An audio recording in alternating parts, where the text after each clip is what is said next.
नमस्कार स्टूडेंट्स, आप सभी का फिर से स्वागत है हमारे यूट्यूब चैनल पर। तो आज हम कक्षा 8 की विज्ञान स्टार्ट करेंगे। तो आप सभी का फिर से स्वागत है। तो विज्ञान की कक्षा 8 ये पुस्तक है, तो इसको स्टार्ट करते हैं। चलिए फिर, हमारा पहला चैप्टर है फसल उत्पादन एवं प्रबंधन। ये पहला चैप्टर है, इसको हम स्टार्ट करेंगे। तो चलिए देखते हैं। ग्रीष्म अवकाश में पहेली एवं बूझो अपने चाचा के घर गए।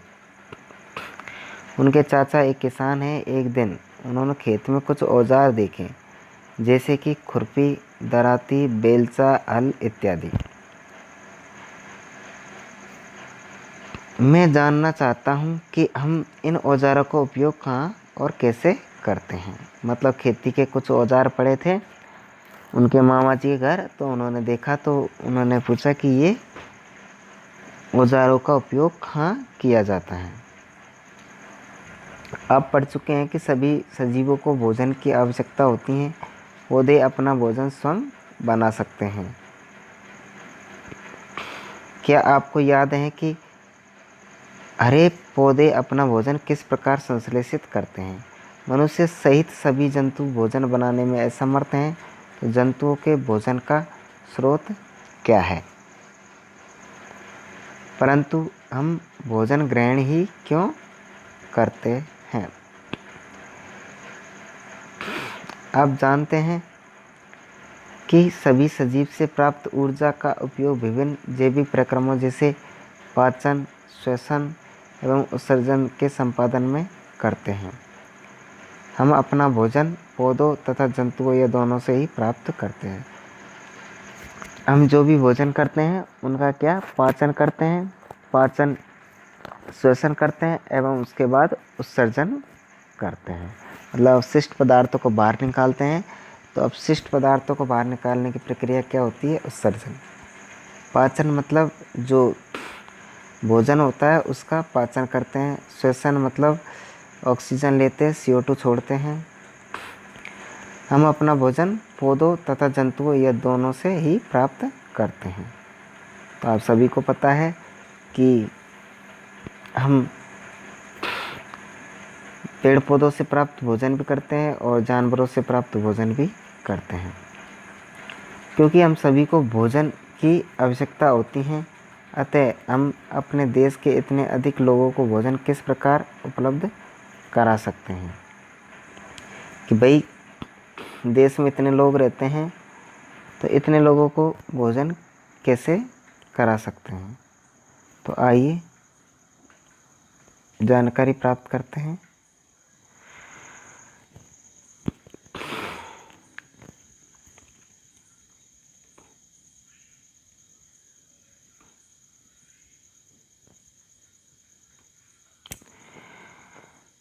भोजन का बड़े स्तर पर उत्पादन करना आवश्यक है। एक विशाल जनसंख्या को भोजन कराने के लिए इसका नियमित उत्पादन, उचित प्रबंधन एवं वितरण आवश्यक है। कृषि पद्धतियाँ। लगभग 10,000 ईसा पूर्व तक मनुष्य घुमंतु थे। वे एक स्थान से दूसरे स्थान तक भोजन एवं आवास की खोज में समूह में विचरण करते थे। वे कच्चे फल और सब्जियां खाते थे और उन्होंने भोजन के लिए जंतुओं का शिकार करना प्रारंभ किया। कालांतर में खेती कर चावल, गेहूं एवं अन्य खाद्य फसलों को उत्पादन कर सके, इस प्रकार कृषि का आरंभ किया। मतलब पहले क्या है कि 10,000 ईसा पूर्व मनुष्य घुमंतु थे, मतलब जंगलों में घूमते थे और शिकार करके खाते थे। जो भी भोजन मिल जाता था उससे भोजन प्राप्त करते थे। भोजन एवं आवास की खोज में समूह में विचरण करते रहते थे। मतलब वो समूह में घूमते थे, जो भी भोजन मिलता है उसको मिल बांट कर खाते थे। वे कच्चे फल और सब्जियां खाते थे और उन्होंने भोजन के लिए जंतुओं का शिकार करना भी प्रारंभ किया। फिर कालांतर में धीरे धीरे बाद में खेती करना शुरू किया तो शुरू में चावल, गेहूं एवं अन्य खाद्य फसलों को उत्पादित किया। इस प्रकार कृषि का आरंभ हुआ। जब एक ही किस्म के पौधे किसी स्थान पर, देखिए, जब एक ही किस्म के पौधे किसी स्थान पर बड़े पैमाने पर उगाए जाते हैं तो उसे क्या कहते हैं? फसल कहते हैं। तो फसल आपसे पूछ लिया जाए कि फसल किसे कहते हैं? जब एक ही किस्म के आप फसल करते हैं तो एक बड़े से भूभाग में आप एक ही प्रकार के पौधे उगाते हैं एक ही किस्म के, तो उसी को तो फिर फसल बोलते हैं। तो परिभाषा देख सकते हैं आप, जब एक ही किस्म के पौधे एक ही स्थान पर बड़े पैमाने पर उगाए जाते हैं तो उसे फसल कहते हैं। उदाहरण के लिए गेहूं की फसल का अर्थ है कि खेत में उगाए जाने वाले सभी पौधे गेहूं के हैं। तो गेहूं की आप खेती करते हैं तो सभी पौधे आप गेहूं के ही उगाते हैं। आप जानते हैं कि फसलें विभिन्न प्रकार की होती हैं, जैसे कि अन्न, सब्जियां एवं फल। जिस मौसम में ये पौधे उगाए जाते हैं उसके आधार पर हम फसलों का वर्गीकरण कर सकते हैं। भारत एक विशाल देश है। यहाँ ताप, आर्द्रता और वर्षा जैसी जलवायु परिस्थितियाँ एक क्षेत्र से दूसरे क्षेत्र में भिन्न हैं। अतः देश के विभिन्न भागों में विविध प्रकार की फसलें उगाई जाती हैं। इस विविधता के बावजूद मोटे तौर पर फसलों को दो वर्गों में बांटा जा सकता है। मतलब हमारा देश भारत विविधताओं का देश है। मतलब इसमें साल भर में कई बार मौसम बदलते हैं, ऋतुएं बदलती हैं, फिर भी फसलें हमारी मोटे तौर पर दो वर्गों में बांटी जाती हैं। कौन सी? खरीफ की फसल और रबी की फसल। एक तीसरी होती है जिसका नाम है जायद की फसल, जिसमें आप गर्मियों में ककड़ी, खीरा और चारा ऐसी फसल करते हैं। सब्जियां, तो चलिए, पहला है खरीफ की फसल। वह फसल जिन्हें वर्षा ऋतु में बोया जाता है खरीफ की फसल कहलाती हैं। तो वह फसल जिन्हें वर्षा ऋतु में बोते हैं और सर्दियाँ आते आते काट ली जाती हैं, मतलब अक्टूबर के माह में काट ली जाती हैं, तो वो होती है खरीफ की फसल। भारत में वर्षा ऋतु सामान्यतः जून से सितंबर तक होती हैं। जून से सितंबर तक होती है, मतलब सितंबर अक्टूबर तक काट ली जाती है, लगभग सितंबर में काट ली जाती है, ठीक है ना। तो जून से सितंबर तक ये कौन सी खरीफ की फसल होती हैं। तो इसमें कौन कौन सी फसल आती है खरीफ में? धान, मक्का, सोयाबीन, मूंगफली, कपास इत्यादि खरीफ की फसलें हैं, ठीक है। फिर आती हैं दूसरे नंबर पर रबी की फसल। ये कब बोई जाती है? शीत ऋतु में, अक्टूबर से मार्च तक, मतलब अक्टूबर में बोई जाती है, मार्च तक काट ली जाती है। इसमें उगाई जाने वाली फसलें रबी की फसलें कहलाती हैं। इसमें कौन कौन सी? गेहूँ, चना, मटर, सरसों, अलसी, ये रबी की फसलों के उदाहरण हैं। इसके अलावा कई स्थानों पर दालें और सब्जियां ग्रीष्म में उगाई जाती हैं। तो गर्मियों में आप गर्मियों के मूंग भी करते हैं, दालें युक्त फसल भी बोते हैं गर्मियों में।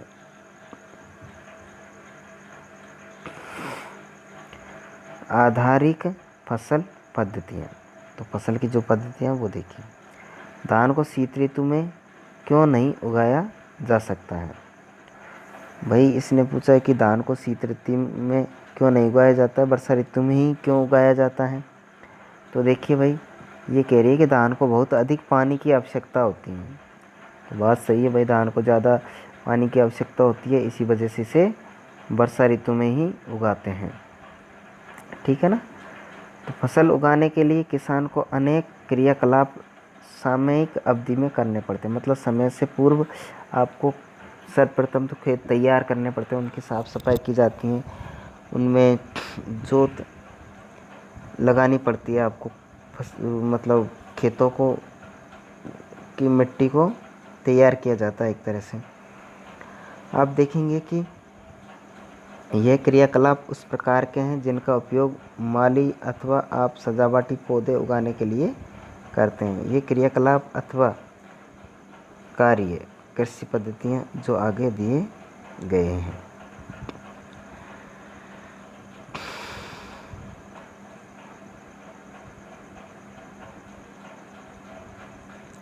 तो देखिए कौन कौन सी पद्धतियाँ हैं। सर्वप्रथम तो आप मिट्टी तैयार करते हैं, उसके बाद में बुआई करते हैं, फिर उसके बाद में खाद एवं उर्वरक देते हैं आप। बुआई करने के बाद फिर सिंचाई करते हैं, खरपतवार से सुरक्षा करते हैं, या तो आप निंदाई या गुड़ाई करते हैं, या फिर आप खरपतवार की स्प्रे, आजकल स्प्रे बाज़ारों में मिलती हैं तो वो कर देते हैं। उससे भी खरपतवार नष्ट हो जाते हैं, केवल आपकी फसल बच जाती हैं। फिर लास्ट छठे नंबर में कटाई आती है, फिर उसको घर पे लाकर भंडारित कर देते हो। तो ये फसल की प्रक्रिया है। 7 सर्वप्रथम पहली तो मिट्टी तैयार करते हैं आप, जोत वोत कटवाते हैं, मिट्टी को पोला किया जाता है, फिर बुआई करते हैं, फिर खाद एवं उर्वरक देते हैं, फिर सिंचाई, फिर खरपतवार से सुरक्षा करते हैं, फिर कटाई करते हैं, उसके बाद में फसल को भंडारित करते हैं। तो देखिए मिट्टी तैयार करना, तो मिट्टी को तैयार कैसे करते हैं। फसल उगाने से पहले मिट्टी तैयार करना प्रथम चरण है। तो सर्वप्रथम मिट्टी को तैयार करना ये आपका पहला काम है।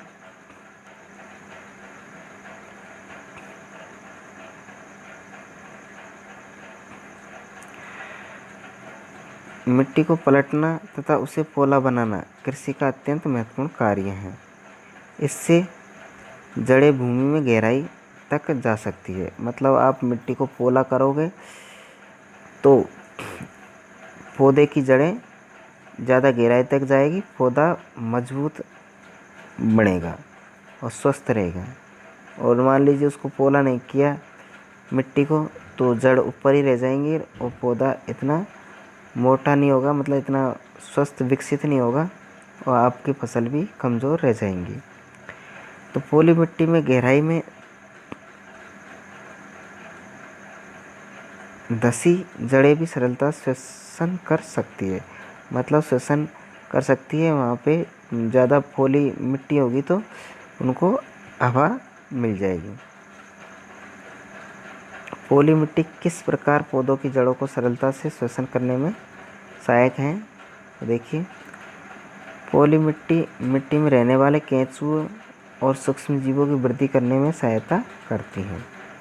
पोली मिट्टी रहेंगी तो उसमें कई प्रकार के जीव कीट उसमें जीव विकसित हो जाएंगे। जैसे केंचुए हैं, केंचुए विकसित हो जाते हैं तो फिर मिट्टी क्या एक तरह से पोली हो जाती है और उपजाऊ भी होती है। फिर यह जीव किसानों के मित्र हैं, क्योंकि यह मिट्टी को और पलट कर पोला करते हैं तथा हुमस बनाते हैं। परंतु मिट्टी को पलटना और पोला करना क्यों आवश्यक है। आप पिछली कक्षा में पढ़ चुके हैं कि मिट्टी में खनिज, जल, वायु तथा कुछ सजीव होते हैं। इसके अतिरिक्त मृत पौधे एवं जंतु भी मिट्टी में पाए जाने वाले जीवों द्वारा अपघटित होते हैं। इस प्रक्रम में मृत जीवों में पाए जाने वाले पोषक मिट्टी में निर्युक्त होते हैं। यह पोषक पौधों द्वारा अवशोषित किए जाते हैं, क्योंकि ऊपरी परत के कुछ सेंटीमीटर की मिट्टी ही पौधे की वृद्धि में सहायक है। इसे पलटने और पोला करने से पोषक पदार्थ ऊपर आ जाते हैं और पौधे इन पोषक पदार्थों का उपयोग कर सकते हैं। अतः मिट्टी को उलटना, पलटना एवं पोला करना फसल उगाने के लिए अत्यंत महत्वपूर्ण है।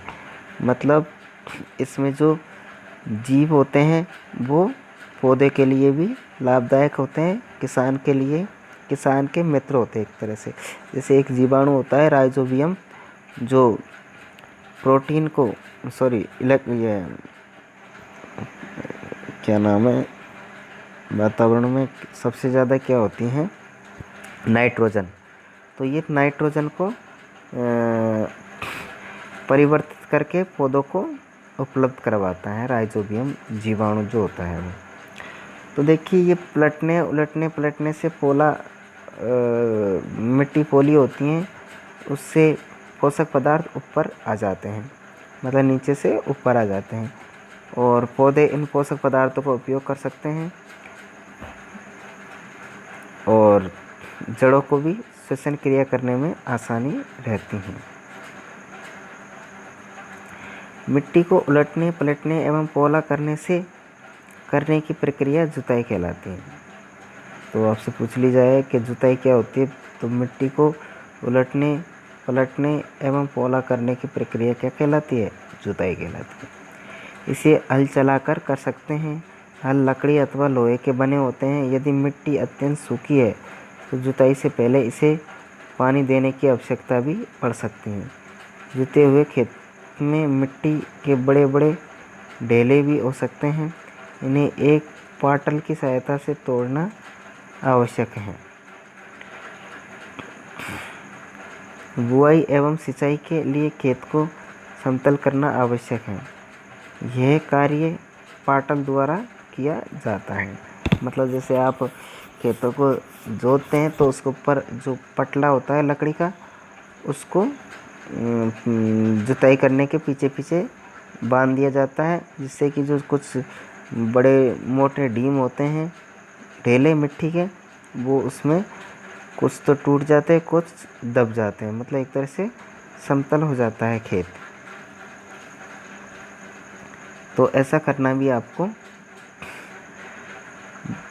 ज़रूरी है ताकि इससे जो बीज हैं वो उसके ढेले के नीचे नहीं दबे और बीज सारे के सारे उग सकें। कभी कभी जुताई से पहले खाद दी जाती हैं। इससे जुताई के समय खाद मिट्टी में भली भांति मिल जाती हैं और बुआई से पहले खेत में पानी दिया जाता है। तो आपने देखा होगा पहले हम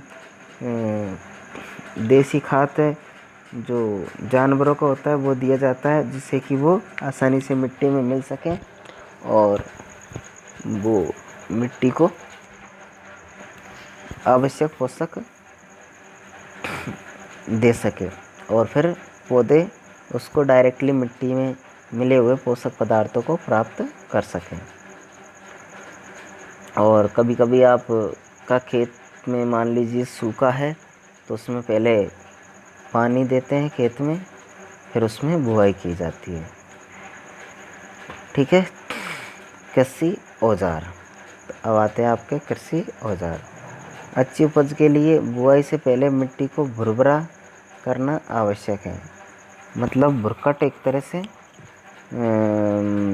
उसमें मिट्टी के ढेले वगैरह ऐसे टूट जाने चाहिए, बिल्कुल एक तरह से मिट्टी बिल्कुल भुरभुरी हो जानी चाहिए, एक भुरकट। ये कार्य अनेक औजारों से किया जाता है, जैसे हल, कुदाली, कल्टीवेटर, ट्रैक्टर के माध्यम से भी, कल्टीवेटर से। इस कार्य में उपयोग किए जाने वाले प्रमुख औजार हैं मिट्टी को भुरकट यानी भुरभुरा बनाने के लिए।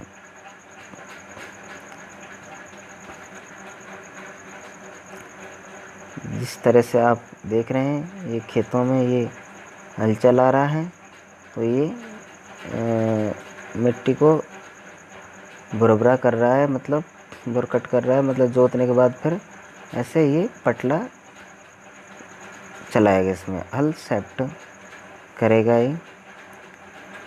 पहले के ज़माने में इस तरह के जो हल होते थे उससे। अब कल्टीवेटर चल गए हैं ट्रैक्टर के साथ, उसके पीछे लकड़ी का एक बड़ा पटला बांध दिया जाता है, जिससे मिट्टी एकदम जो ढेले हैं वो टूट जाते हैं और खेत एक तरह से समतल हो जाता है। तो देखिए, हल प्राचीन काल से ही हल का उपयोग जुताई, खाद उर्वरक मिलाने, खरपतवार निकालने एवं मिट्टी खुरचने के लिए किया जाता रहा है। यह औजार लकड़ी का बना होता है जिसे बैलों की जोड़ी अथवा अन्य पशुओं, घोड़े, ऊंट की सहायता से खींचा जाता है। इसमें लोहे की मजबूत तिकोनी पत्ती होती हैं जिसे फाल कहते हैं। हल का मुख्य भाग लंबी लकड़ी का बना होता है जिसे हल सेप्ट कहते हैं। मतलब ये इस तरह का जो आपका हल हुआ करता था पहले, तो इस जगह पे क्या फाड़ होता है, ये है ना, जो लोहे का बना होता है फाल ये, और ये इस तरह का जो ये बड़ी लंबी सी वो है लकड़ी की, ये हाल होती हैं। ये इसको हाल कहते हैं जिसमें अल्सेप्ट खा गया है इसमें। तो यहाँ से ये इस तरह से यहाँ बेलों को जोड़ दिया जाता है। यहाँ से बेल, दो बेल ऐसे जुड़कर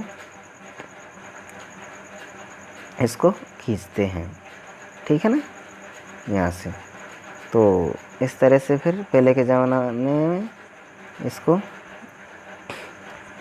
इस तरह का जो हल हुआ करता था उससे मिट्टी को पोला किया जाता था। तो इसके एक सिरे पर एंडल होता है तथा दूसरा सिरा जोत के डंडे से जुड़ा होता है जिसे बैलों की गर्दन के ऊपर रखा जाता है। एक जोड़ी बैल एवं एक आदमी इसे सरलता से चला सकता, जैसे चित्र में भी देख सकते हैं आप। आजकल लोहे के हल तेजी से देसी लकड़ी के हल की जगह ले रहे हैं। तो देखिए, ये हल हैं, इस तरह से ये इनके ऊपर ये एक डंडा लगा हुआ है और ये हल सेप्ट हैं, ये लंबी सी ये, और ये इसमें देख सकते हो ये लोहे का फाड़ है और ये हल है आपका, और ये हल सेप्ट है, ठीक है ना। और यहाँ बैलों को जोड़ा जाता है इस तरह से, ये लकड़ी सी लगी होती है, ठीक है ना। तो इस तरह से आप देख सकते हैं। आगे देखिए कुदाली। तो कुदाली देखिए, ये एक सरल औजार है जिसका उपयोग खरपतवार निकालने एवं मिट्टी को पोला करने के लिए किया जाता है। इसमें लकड़ी अथवा लोहे की छड़ होती हैं जिसके एक सिरे पर लोहे की चौड़ी और मुड़ी प्लेट होती हैं। तो देखिए, ये कुदाली इस तरह की है। ये यहाँ पे ये हैंडल है ये, और ये पकड़, और ये कुदाली हैं, इस तरह की मुड़ी हुई प्लेट हैं लोहे की। और यहाँ ये जोत है, ठीक है, यहाँ से बैलों को जोड़ा जाता है। और ये एक लोहे की छड़ है। तो इस तरह से ये कुदाली है। कुदाली या कुड़ी बोलते थे ना, वो है शायद ये। इससे क्या है कि जो खरपतवार वगैरह जो रीता खेत होता है उसमें ये हाँकने के काम आती हैं। तो ये लोहे की छड़ लगी होती हैं जो ब्लेड की तरह कार्य करती हैं। इसका दूसरा सिरा पशु द्वारा खींचा जाता है। अब आता है कल्टीवेटर। आजकल जुताई ट्रैक्टर द्वारा संचालित कल्टीवेटर से की जाती है। कल्टीवेटर के उपयोग से श्रम एवं समय दोनों की बचत होती है।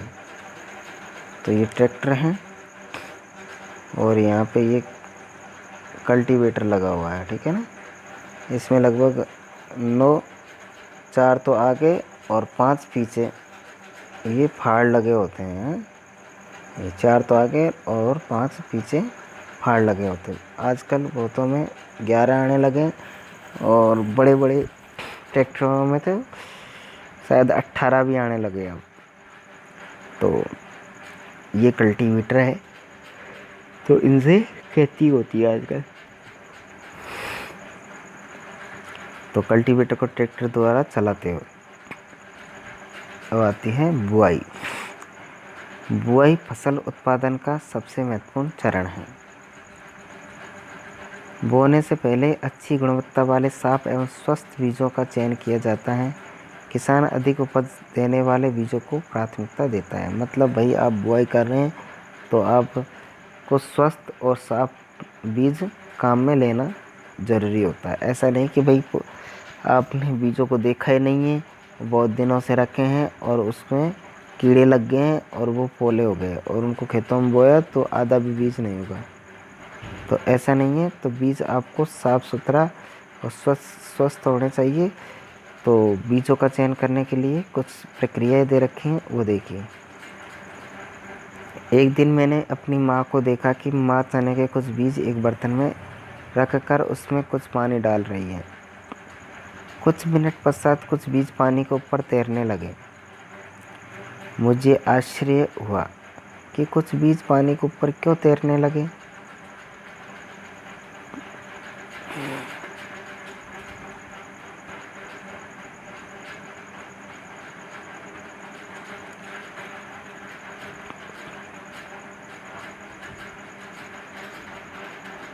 क्रियाकलाप 1 में देखिए। एक बीकर लेकर उसे पानी से आधा भरिए। उसमें एक मुट्ठी गेहूं के दाने डालकर भलीभांति हिलाइए। कुछ समय प्रतीक्षा कीजिए। क्या कुछ बीज जल के ऊपर तैरने लगे? जो बीज पानी में बैठ जाते हैं वे हल्के हैं या भारी हैं? जो नीचे बैठते हैं वो तो भारी है और जो ऊपर तैरते हैं वो हल्के हैं। क्षतिग्रस्त बीज खोखले हो जाते हैं और इस कारण हल्के होते हैं, अतः ये जल पर तैरने लगते हैं। अच्छे और स्वस्थ बीजों को क्षतिग्रस्त बीजों से अलग करने की यह एक अच्छी विधि है। बुआई से पहले बीज बोने के औजारों के बारे में जानना आवश्यक है। परंपरागत औजार। परंपरागत रूप से बीजों की बुआई में इस्तेमाल किया जाने वाला औजार कीप के आकार का होता है।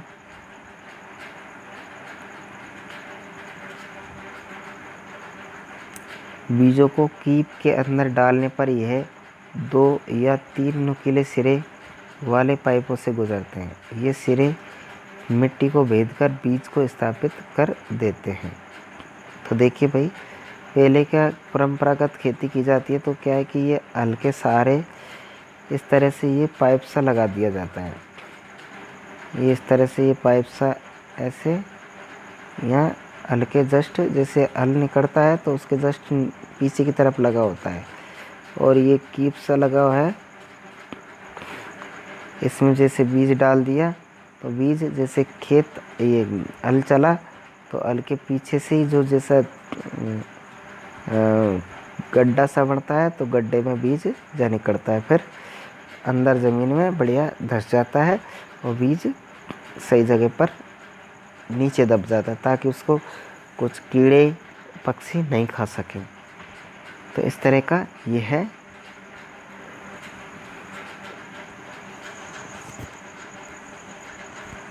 परंपरागत साधन है। ये सिर्फ मिट्टी को बेधकर बीज को स्थापित कर देते हैं। ठीक है, तो इसमें कोई दिक्कत नहीं होगी आपको। ये तो आप शायद बहुत से जानते होंगे, नहीं भी जानते हैं तो इस तरह से होता है। ठीक है, तो ये देखिए ये कल्टीवेटर की तरह होता है। ये है सीड ड्रिल। सीड ड्रिल ये भी आधुनिक तरीके का वो है बीजों की बुआई करने का। आजकल बुआई के लिए ट्रैक्टर द्वारा संचालित सीड ड्रिल का उपयोग होता है। इसके द्वारा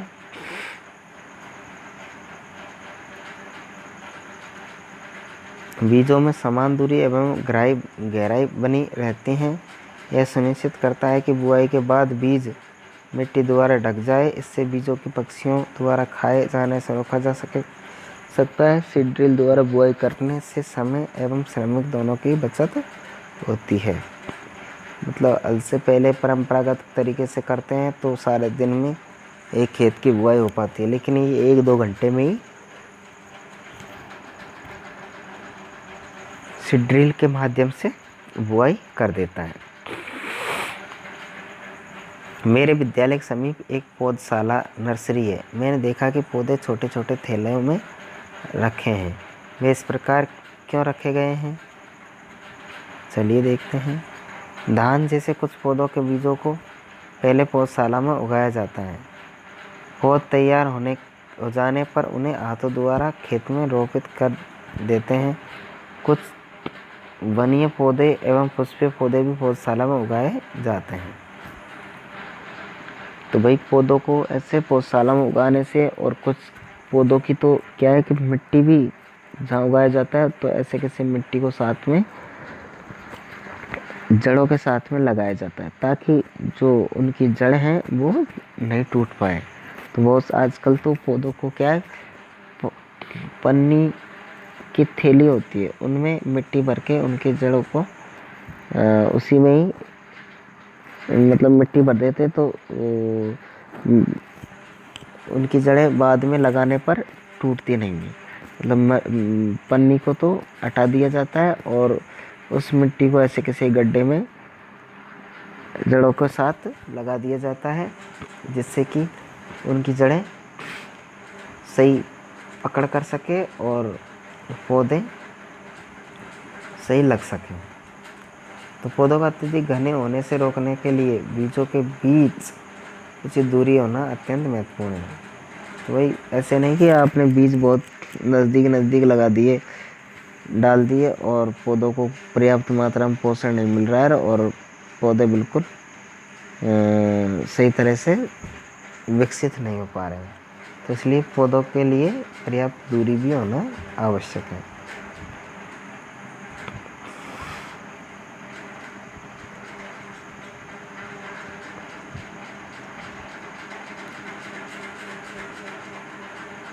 मैंने एक खेत में उगने वाली स्वस्थ फसल पौधों को देखा, जबकि पास के खेत में पौधे कमज़ोर थे। कुछ पौधे अन्य पौधों की तुलना में ज़्यादा अच्छी तरह से क्यों उगते हैं? तो मिट्टी फसल को खनिज पदार्थ प्रदान करती है। यह पोषक पौधों की वृद्धि के लिए आवश्यक है। कुछ क्षेत्रों में किसान खेत में एक के बाद दूसरी फसल उगाता रहता है। खेत कभी भी खाली नहीं छोड़े जाते हैं। तो भाई अगर आप खेत को खाली नहीं छोड़ोगे, बार बार फसल उसमें उगाए जाते हैं, तो उसमें जो पोषक तत्व हैं उसके नष्ट हो जाते हैं। तो आपको खेतों को खाली भी छोड़ना पड़ता है और उनके टाइम टाइम पर उसमें खाद भी दिया जाता है, पोषक पदार्थ भी उसमें दिए जाते हैं। कल्पना कीजिए पोषकों का क्या होता है। फसलों के लगातार उगने से मिट्टी में कुछ पोषकों की कमी हो जाती है। इस क्षति को पूरा करने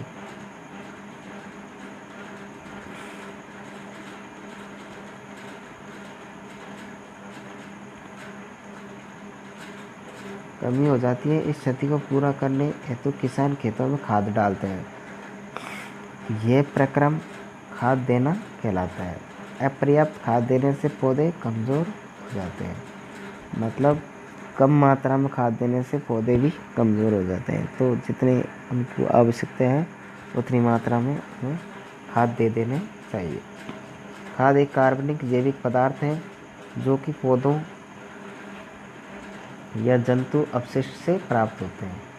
किसान पादप एवं जंतु अपशिष्टों को एक गड्ढे में डालते जाते हैं तथा इसका अपघटन होने के लिए खुले में छोड़ देते हैं। मतलब फिर वो गड्ढे में सड़ते रहते हैं और धीरे धीरे उसमें जो कीटाणु विकसित हो जाते हैं और उसको सड़ा देते हैं। फिर वो मिट्टी को उपजाऊ बनाता है, उसका खाद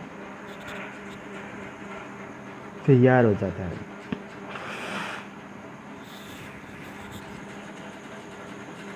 अपघटन कुछ सूक्ष्म जीवों द्वारा होता है। अपघटित पदार्थ खाद्य के रूप में उपयोग किया जाता है। आप कक्षा 6 में वर्मी कंपोस्टिंग अथवा केंचुओं द्वारा खाद तैयार करने के विषय में पढ़ चुके हैं।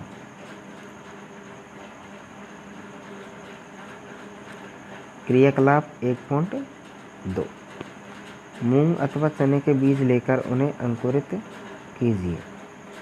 उनमें से एक ही आकार वाले 3 नवोद्भिद छांट लीजिए। अब 3 गिलास अथवा ऐसे ही पात्र लीजिए। इन पर A,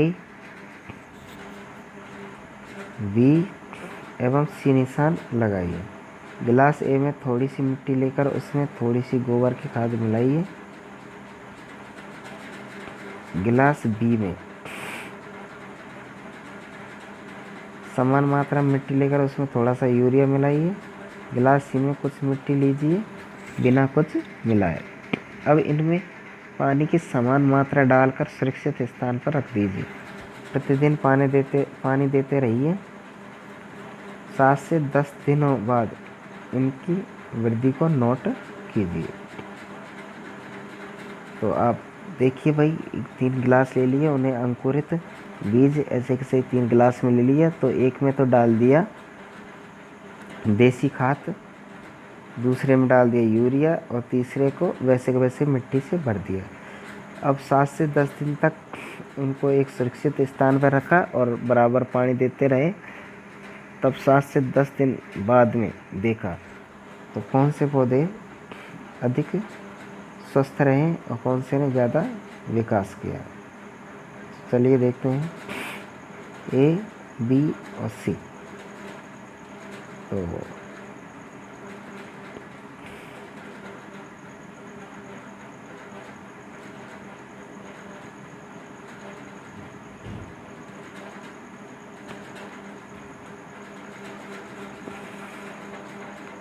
क्या तीनों गिलासों के पौधों में वृद्धि की गति एक समान है? किस गिलास में पौधे की वृद्धि बेहतर है? किस गिलास के पौधे में वृद्धि सबसे अधिक है? उर्वरक रासायनिक पदार्थ हैं जो विशेष पोषकों से समृद्ध होते हैं। मतलब जो भी रासायनिक चीज़ होती है वो फास्ट काम करती है, जल्दी काम करती है और विशेष पोषकों से समृद्ध होते हैं। वे खाद से कैसे भिन्न हैं? उर्वरक का उत्पादन फैक्ट्रियों में किया जाता है।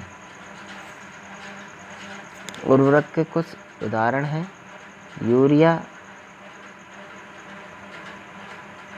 Ammonium phosphate, super phosphate, potash, NPK, nitrogen, phosphorus और पोटेशियम।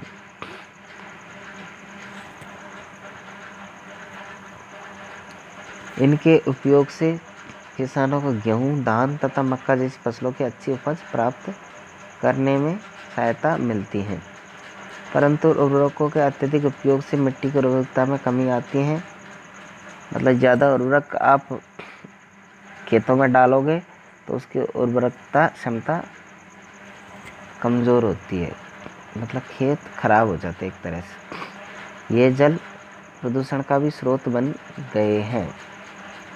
अतः मिट्टी की उर्वरकता बनाए रखने के लिए हमें उर्वरकों के स्थान पर जैविक खाद का उपयोग करना चाहिए। जैविक खाद जैसे पेड़ों का खाद या जानवरों के मलमूत्र का।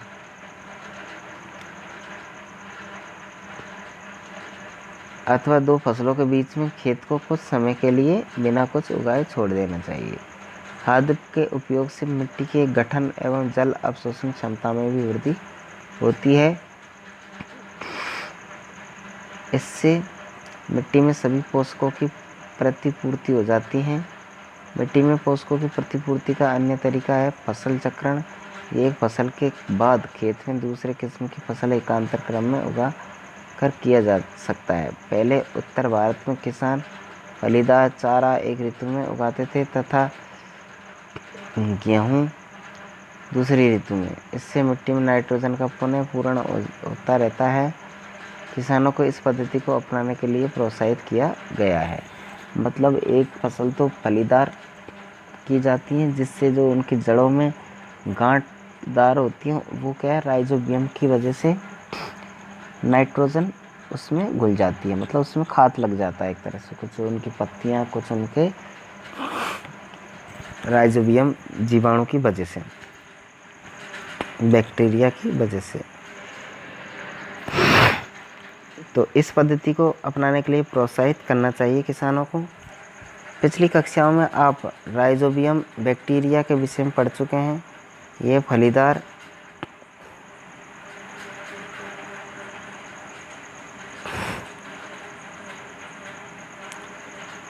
लेग्यूमिनस पौधों की जड़ों की ग्रंथियों में पाए जाते हैं और वायुमंडलीय नाइट्रोजन का स्थिरीकरण करते हैं।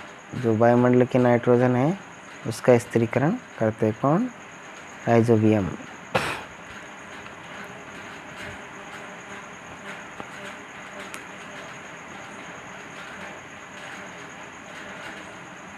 तो देखिए उर्वरक एवं खाद में अंतर। यहाँ पे देखिए उर्वरक और खाद में अंतर के बारे में देखेंगे।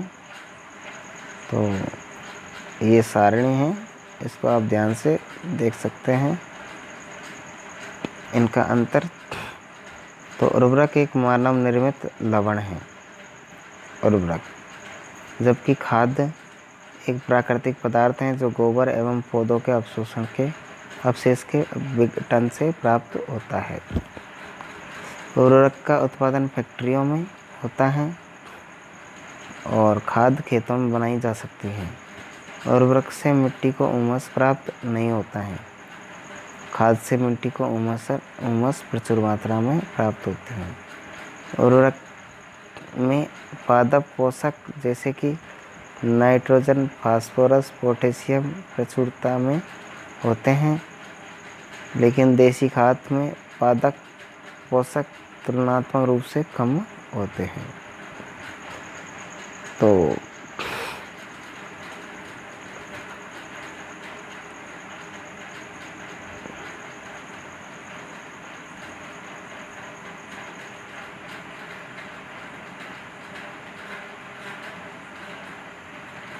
सारणी 1.1 में उर्वरक एवं खाद के बीच अंतर बताए गए हैं। अब खाद के लाभ।